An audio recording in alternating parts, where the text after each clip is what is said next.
some difficulties there. Welcome, welcome. Let me just get everything set up.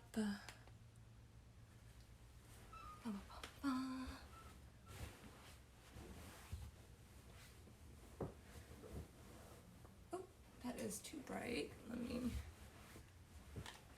do this.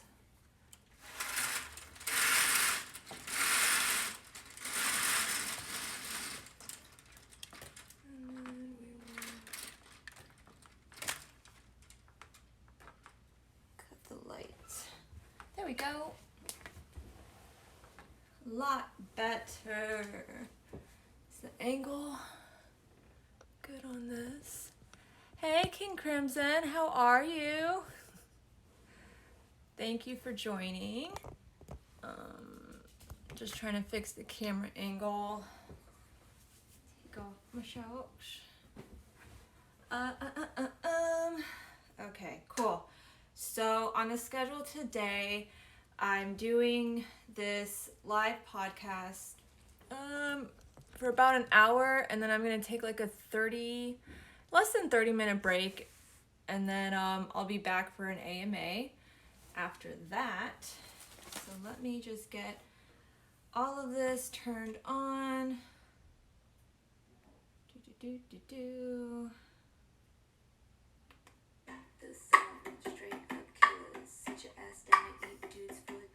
Hello, welcome.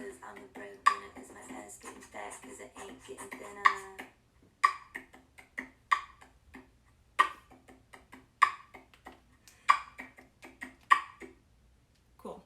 I made that song in the bathroom. Awesome. Welcome you guys. This is episode 6 of In My Opinion with IO. Today I'm mostly just going to be clarifying and answering some questions that people in the chat had asked that I didn't answer in the last episode, and clarifying some things that I said that might have been miscommunicated in some way, because yeah, I was like 2 weeks deep, really no sleep, no food, and that can take a huge toll on people. So get your food in, get your sleep in, you guys. Remember that. Had a nice nap today after I got my diploma. Oh my gosh, congratulations to King Crimson today on getting his diploma. He is now graduated from high school and is looking for a college or university to apply to. So congratulations. Congratulations. All right. Actually, I'm starting off this episode with a question from him. King Crimson asked, what do I think of all lives matter versus Black Lives Matter? How do I feel about people who say that? What do I think about that? Okay, yes, honestly, all lives matter. Everybody knows that. The Black Lives Matter movement group, this whole thing is not saying that all lives don't matter. It's just saying like Black lives matter. They matter because obviously they feel like they're unequal. They feel like they are being treated as less than, and it's very obvious that they are, and it's coming out that, you know, a lot of other groups don't feel equal as well either. And to me, it's just like, come on, if you don't feel equal, just stand behind the Black Lives Matter movement, just stand behind your friends and just help them and support each other and support equality. And I don't know why, if you guys are friends, why can't you support your friends when they need you? Support your friends when they need you, because that's what friends do, right? Right.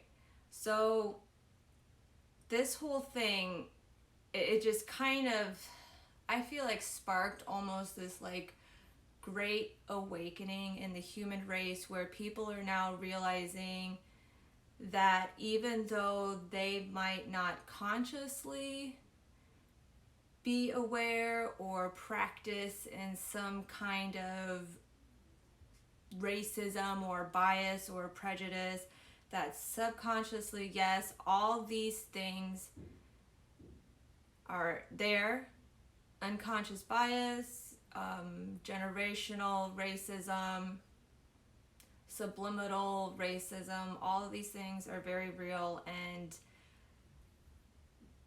Black people are heading this movement. They want equality because for hundreds, if not thousands of years, like I said, since the beginning of different skin tones, for some reason, socially, we as a human collective had said, you know what, we don't like Black people. We don't like people whose skin colors are darker than ours. We don't like people who look different than us. And it's just something that we have like definitely ingrained in our minds since that first thought ever formed. And yes, a lot of things are unequal, all lives matter and all of that, but definitely people with darker skin tones, Black people, have been pushed aside, made less than, seen unequal for whatever reason, the superiority complex or whatnot, I have no idea. A lot of things go into play here on how we treat one another in this world, okay? And it's not just them who experience it, but they have definitely been the ones who get it the most, whether we want to accept that or not. And they are here and they are leading this huge movement of equality because they fucking want it, not only for themselves, but for everyone. So Black Lives Matter does not mean just Black lives, because they recognize that all lives matter, but they're just like, hey, you guys, we're the ones who want to do something about it. We're the ones who keep getting fucked over. Come on. If you're behind equality, just stand with us right now, please. Please. All right? So that's kind of how I feel about that. To clarify, let's go ahead and I made a little list. It might be out of order from the last episode, but that's okay. Let's see. While I do agree with all of that, you got my question wrong. Okay, so go ahead and explain to me a little bit more, because I thought that is what you're asking. I'll go ahead and answer that or re-answer that at the end of all of this, but let me just go through these things really quick. I feel like it'll tie in at the end also.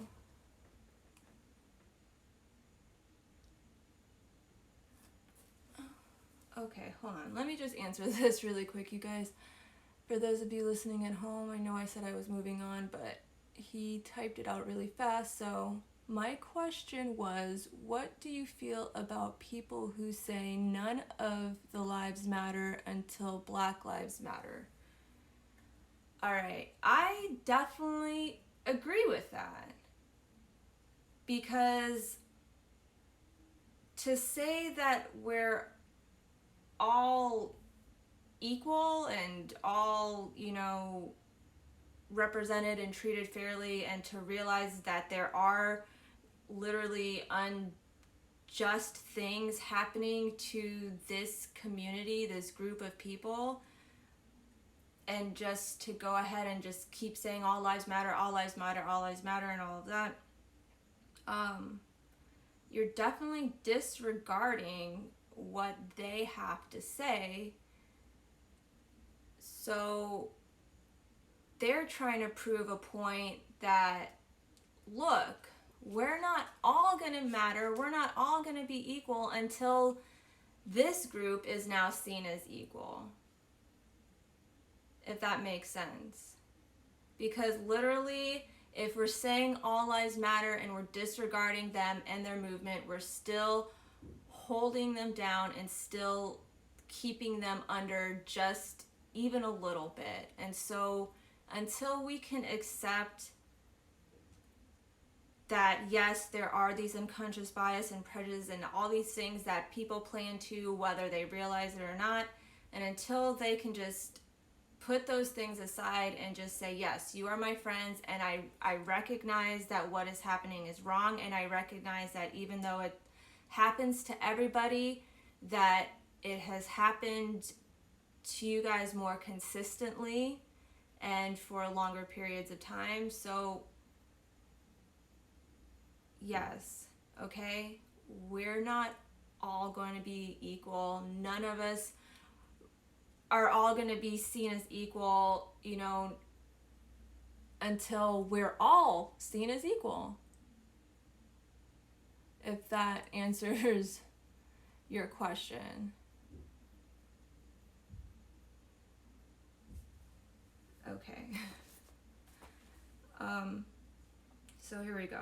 To clarify, Antifa was started in the late 1920s, 1930s, early 1930s. So here we go in Europe. Over there, we have pretty much three groups. We have the Communist Party of Germany, the KPD, the Nazis, and a bunch of different groups and stuff that are just different forms of social democrats, liberals, and in the end, they're pretty much going to kind of come together and form this social democratic party.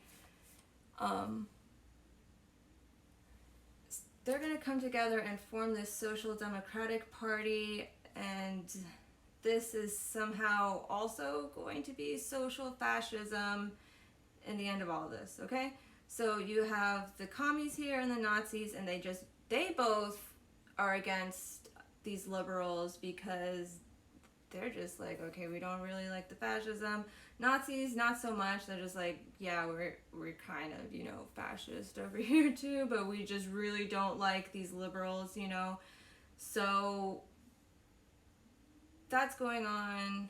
Ernest Thälmann turned the KPD into like the Stalinist party, totally loyal to the Soviet. They were being funded by the Soviet government and all of this stuff. And during this time, while all of this is happening, a paramilitary affiliate of the KPD went ahead and formed the Alliance of Red Front Fights was formed in, I believe it was 1924 is what I wrote down. So these guys formed their own separate things because they're just like, look, we are definitely against fascism. That's what we stand for. We definitely hate fascists, and they were banned in 1929 as extremists. Okay, at this time, people were still kind of seeing Nazis as the lesser of two evils. In 1932, Antifa was finally, the name and everything came around and was formed after fascism definitely became seen as more of a real threat. So people were definitely like, dude, we are anti-fascist. Anyone who's anti-fascist, go ahead, be Antifa, because that is what Antifa is. And that totally inspired all these other post-war era anti-fascist movements and groups that we see emerging, popping up, re-emerging since the 1940s. What I read was that the Antifa group that is today, that has been labeled a terrorist organization, even though they're not really an organization, these guys came around in the 1960s, started in Europe, and then made their way here into the US in the 70s. Either way, anyone who is anti-fascism is pro-fascism. I don't know why that doesn't make sense. I don't know why that doesn't make sense to people. People are like, oh, Antifa, they're fascists. They're not fascists. You can't be against fascism and be fascist, because otherwise you're just a fascist. Why doesn't that make sense to people, okay? yeah, there are like a lot of assholes out there, whether they are white supremacists, whether they are actually just angry people trying to associate themselves with Antifa and all this other stuff. Who freaking knows? But there are always going to be people who are trying to start shit. Why? Because we're all working from different levels of consciousness here, people. So we're not always going to see eye to eye. We're always going to have that one guy who is just like more prone to being aggressive and violent, no matter how peaceful of a group and a protest and a movement wants to be. Because in order for someone to even want to get up and out of their house and protest something, they're already really upset. They're already really emotional. Nobody's going to be sitting there, you know, in their house and like, yeah, I'm just going to protest this today because I'm in a really good mood about it. I feel really good about it. No, people are usually really upset about the thing they're protesting, and when it's your fucking life here and your rights and how you were treated as a human being, it definitely gets people fucking pissed. So those people working at a lower level of consciousness are always going to ruin it for everyone else. You can't judge a whole group, as we know, by that one asshole who starts shit, because that guy starts shit, and then you're in a huge group like that. You're in a huge energy field of emotion surrounded by other people. You have no idea where that first rock was thrown or where it's coming from, or the first punch, or what the first shot fired. You have no idea where that's coming from, and as a human, all your emotions are already like riled up over this. You hear that and you want to defend yourself and you want to start fighting. So it's not a surprise that once one asshole starts it, it causes this chain reaction, because people are emotional here, you guys, and we can't blame a whole group on that one dude, especially since it's kind of coming out that there were white supremacists who infiltrated the Antifa website or wherever they were sending posts from, and they were trying to cause the freaking a ruckus. So that's why I said, you know, these people infiltrated, they're obviously friggin' assholes. Let them keep the name, okay? Because they turned it into a terrorist organization. They want to be terrorists, so let them keep the name. Change the name to something else, because Antifa was known as something else before, and you guys, as long as you're anti-fascist and as long as you're pro-equality and for equal rights and equal treatment of people of all colors, of all ethnicities, of all religious backgrounds, it doesn't matter. As long as everyone here is treated equal, like we say we're treating everyone equal, you know, and as long as you're for that, we should stand up and stand together and fucking fight the people who are against that shit, because they're the assholes here. Alright? They're the ones who don't want equal treatment and equal rights. They're the fucking fascists. They're the fucking terrorists. Fuck them. It's so funny because my mom told me that I should stop cussing on my show. And I was like, Mom, but you know that's just the way I talk. Because she's my mom and this is how I talk. This is just how I talk. And my mom knows that. And she's like, I know, but you know, there's people out there who don't like to. I'm just like, whatever, Mom, fuck those people. Okay. Next. The White House bunker. Okay, yes. There was an initial White House bunker that was built. What did I say? World War II. Theodore Roosevelt, right? Fuck.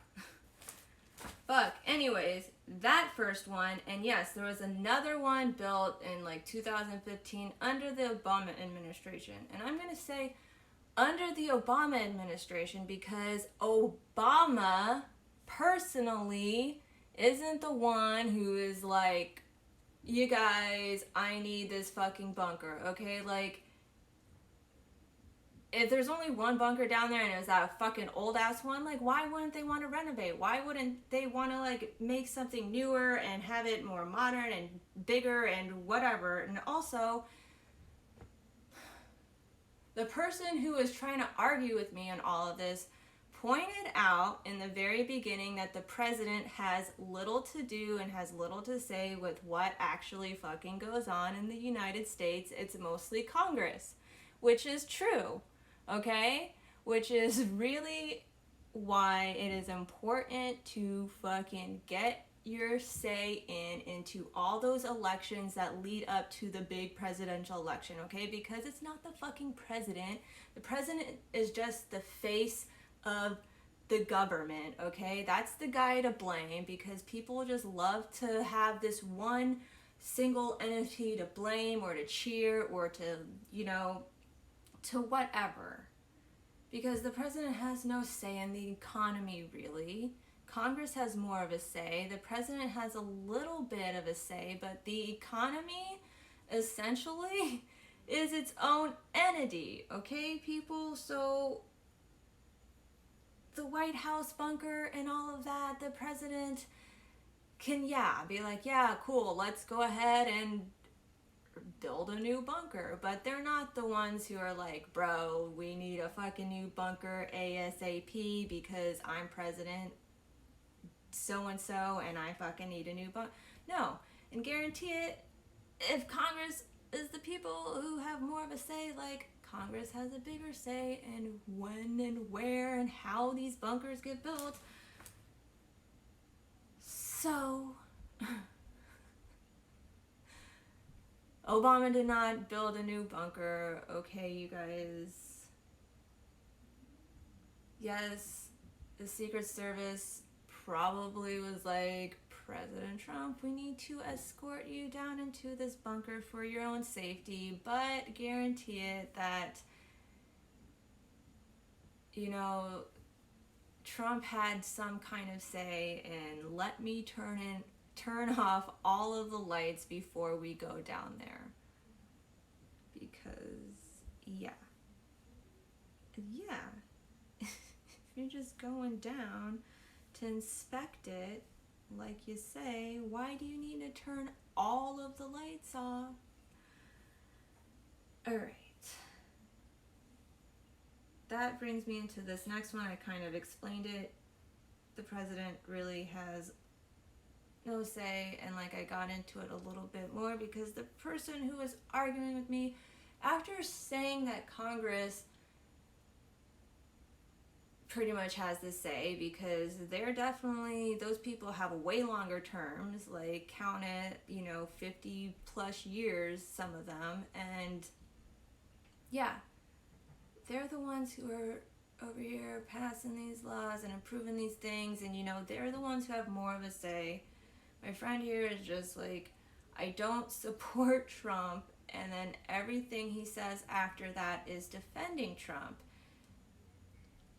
The president has little to say in what goes on in the United States, yet these things that he says to defend Trump also contradict what he says about Congress, because now all of a sudden Trump is solely responsible for the unemployment rates being so low. He is responsible for the economy being the best it has ever been and all this other stuff.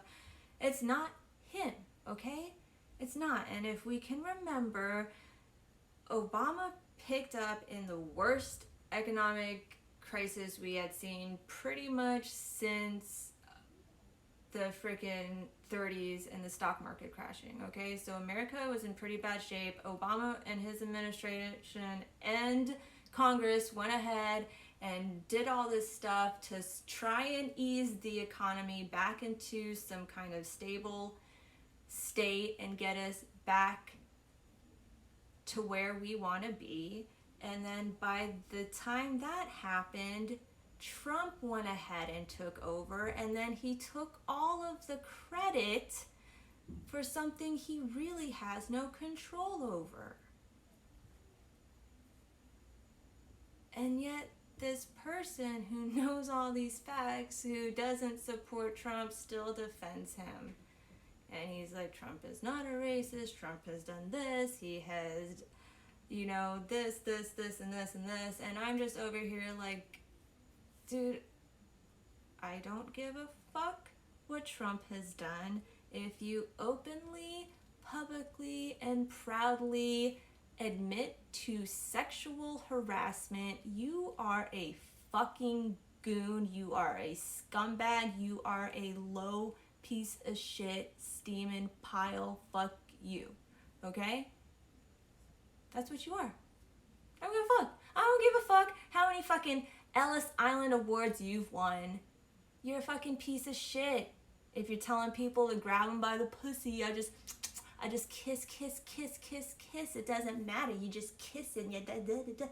Fuck you. If you're fucking sexually harassing people and you're so proud of it, you're a fucking scumbag. I don't give a fuck. Alright?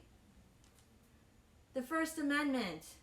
Yes, you do have the right to petition a grievance. Yes, I understand people were upset. That is a grievance. You can't go to the salon. You can't fucking get your hair done, your nails did, whatever. That is a grievance, okay? But nowhere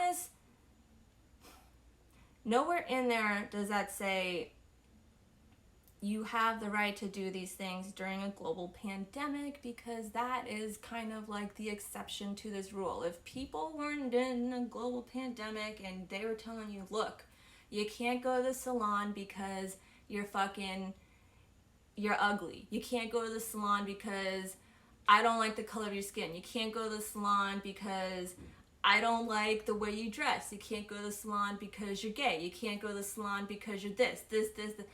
Then you have a reason to freaking stand behind the First Amendment and petition your fucking grievances, okay? But not during a global pandemic. It doesn't freaking, the First Amendment doesn't cover global catastrophes, okay? I don't understand, because I feel like in the rest of the world, people were just like, whoa, there's a virus going around and there's a pandemic. We're fucking trying to be safe and chill. And here in America, we don't even believe that there is a fucking virus. Still,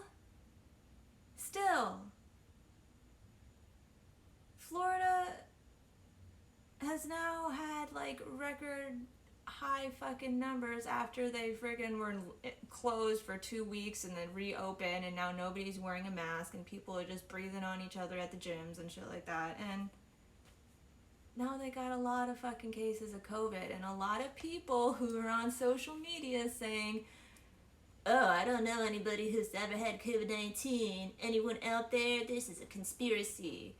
Now I see them turning around because a bunch of them got sick after reopening, and guess who has COVID?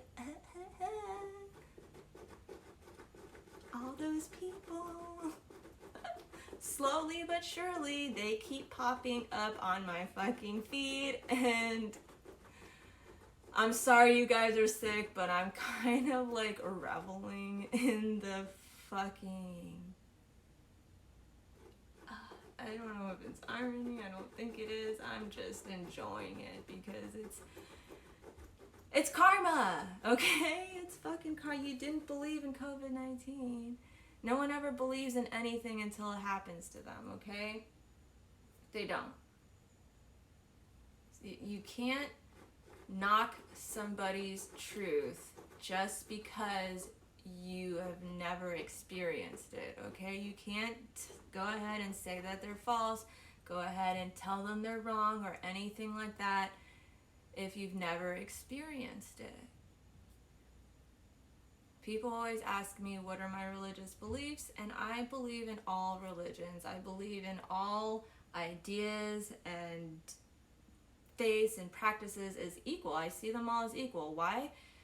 Just because I haven't experienced myself, these people believe in what they believe in so much. These things are so true to them. who am I to come over and tell them they're wrong because I've never experienced their personal truths? They've never experienced my personal truths. I have seen ghosts, I have seen, crazy things like that people don't believe in, that they, would never ever think was real because they've never seen it before. And it's just like, well, I don't know what to tell you, because I have definitely seen it multiple times. People around me have seen these things. It's not just something I have personally experienced on my own, So we all hold a piece of this giant puzzle that makes humanity and makes the universe and makes our reality. We all hold a piece. You can't make a picture with the same fucking piece, you guys. So give some people a fucking break. If don't knock them because your experiences aren't their own. Try to understand. Try to step out of your own shoes. Try to step out of your own mind even, and see beyond yourself and your own world, and try to understand for a second what it would be like to be in that person's shoes. I feel like that's what a lot of people don't do, and that's what a lot of people aren't doing now, because they want to say things like, but da da da da da, but da da da da da, but all lives matter, but black on black crimes, but white people this, but this and this and this. Put yourself in someone else's shoes. Try to see their truths. Just try. It's not that hard, but apparently it is. What else did I write down? I wrote a few things down. Okay, so I learned this today. This is my own ignorance. I thought that person of color, people of color, POC was the politically correct term for black person, for the whole group community, and that it encompassed every person of those different ethnicities that make up black people. I thought that saying black people or black persons or using the word black was also seen as racist, but today I have learned that POC is not politically correct to encompass all these ethnicities. It is the correct way to encompass everybody who pretty much is not white, and that yes, there are racist ways of using the word black to describe people, like blacks, the blacks, definitely if you're using it in a negative way and you are trying to be fucking mean about it. If you are just saying African American, that obviously, if you don't know, is not the politically correct term, because African Americans suggest that they are all from Africa, that they all are now tied into this American heritage and culture, and it totally disregards the other cultures and ethnicities that make up this huge community, the black community. All right, so I learned that today. That is, and I try to be so careful with the words that I choose, because I don't want to offend anyone, and all of these politically correct terms I feel like keep changing or adding on to or something like that, and it's really, it's hard to stay on top of, because we as a human, with all these new technology things, our information travels so fast and it changes just as fast as it travels. Okay, cool. King Crimson, you are very welcome. Thank you for asking the question, and thank you for re-explaining what you meant. Okay, next. Defund the police, for those of you who don't know, does not mean defund the police completely, okay? I did not think really it meant defund the police completely, but I wasn't sure if they were aware of how much excess or anything like that that they have.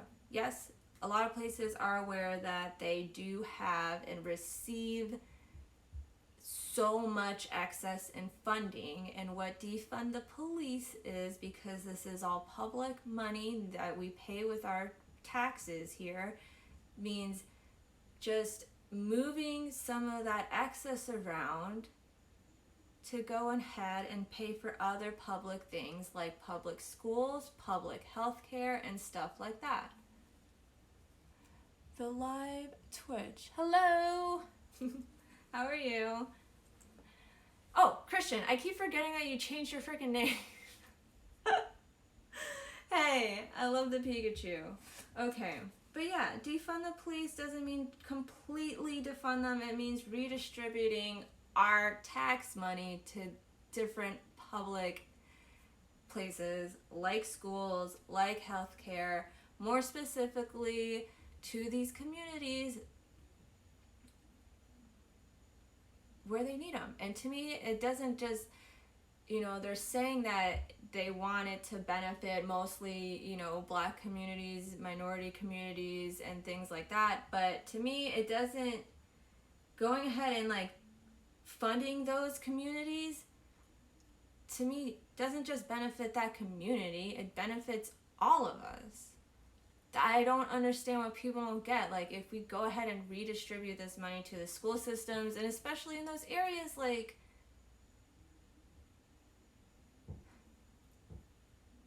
that just means more equality, more privilege, more easier access to these things that most people thought existed, is making these things actually real. These things that we promised can actually happen. Defund the police doesn't mean completely defund them, And they're even thinking about like taking some of that excess and going ahead and adding it to their salaries, because police have crazy fucking jobs. They're the police, they're not being paid as well as they should for the things that we rely on them for. Okay? And it'll go to reform, and it's going to go to this, but there's a huge excess that definitely, a lot of cities are now realizing also, like, hey, we do have like freaking billions of dollars just going to the police. We could definitely take a few million and send it to public schools, send it to the Black community, go ahead and freaking healthcare, It doesn't just benefit them. It helps them, yes, but we all benefit.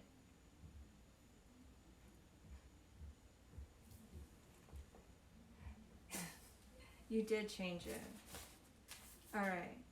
Someone said to me also after all of this, after I posted the last episode, they were like, look, you're trying to be a leader right now, and I see too many people trying to be leaders right now. What needs to happen is people need to step down, and we need to be having these uncomfortable conversations, and I don't think your movement allows for these conversations to happen. The movement being the America United. Look, it's not even a movement per se. If you want to call it a movement, it's an idea. It's just trying to get everybody on the same fucking page, because if we can realize that beyond all these unconscious biases and prejudices that are popping up, that pretty much everyone wants our society to be the same, that is equal rights for everyone, justice for all, nobody wants to fear the police, people want these same key things, we get them all on the same side, and realizing that, then we can continue to have these uncomfortable conversations, but as allies, as friends, because it is so easy to go ahead and dismiss what somebody else has to say when they're just a stranger to you, when it seems like they're attacking your viewpoints and you're trying to defend yourself here. But once you guys all get on the same side, you see that you're like all are fighting for the same thing essentially.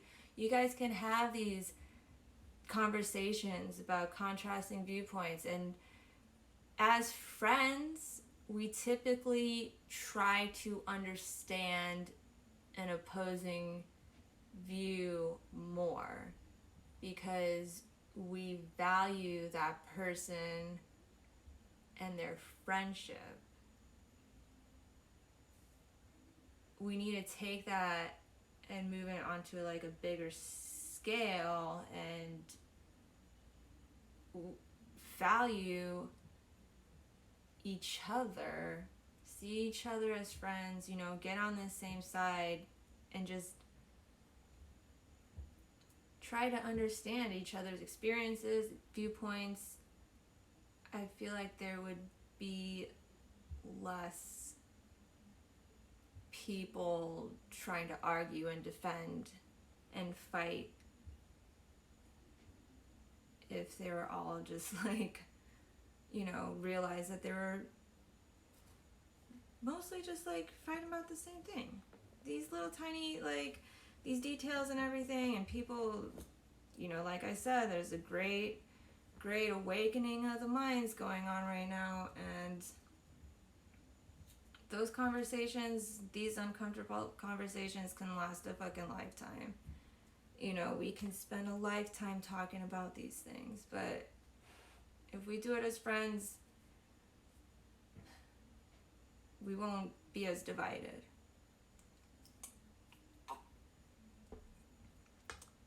That's my opinion on that. All right. I am so excited. After this, I'm gonna take like a quick break and do an AMA. For those of you listening just on the podcast, I do live AMAs, which are Ask Me Anythings on Twitch. It goes beyond the topics that I discuss on the show. It gets really personal. People have literally asked me to do a bunch of stuff. They've made requests. I've patted myself in the face. Yeah, I'm not going to give too much away. But I just wanted to clarify those things because definitely I know last episode I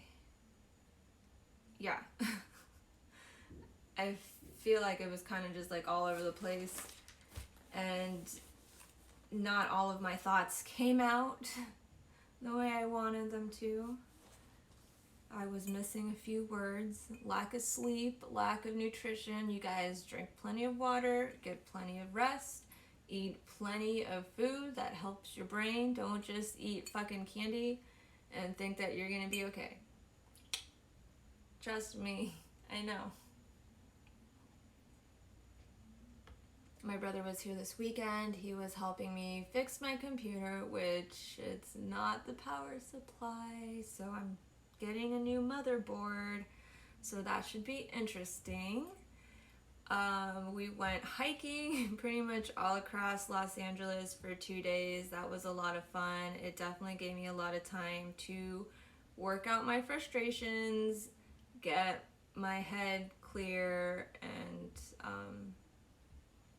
yeah. I hope you guys had a great weekend. I'm really excited. I'm going to go ahead and end the podcast here, and then I'll see you back in a few minutes for the AMA. All right. Sounds good. Thank you guys so much. This is In My Opinion with IO. This is episode 6.